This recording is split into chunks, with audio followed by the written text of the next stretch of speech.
Diagnosis GDM memang menakutkan, tapi ibu jangan risau. Ada 3 perkara mesti ibu buat segera untuk lindungi bayi. Pertama, ubah diet anda serta-merta. Elakkan makanan gula ringkas seperti minuman manis, kuih-kuih manis. Tapi, beralih kepada karbohidrat kompleks dan protein. Kedua, senaman ringan. Berjalan kaki 15 ke 20 minit selepas makan sangat berkesan bantu sel gunakan glukosa. Ketiga, sokongan nutrisi. GDM meningkatkan keperluan nutrisi. Pastikan ibu ambil nutrien seperti omega 3 untuk bantu kurangkan radang dan multivitamin ataupun ada vitamin D yang dikaitkan dengan sensitiviti insulin. Nutrisi yang cukup bantu untuk melawan rintangan insulin yang lebih kuat. Jangan bertangguh. Kesediaan adalah kunci GDM yang terkawal.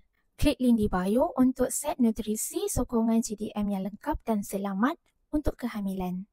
Ataupun boleh je komen GDM.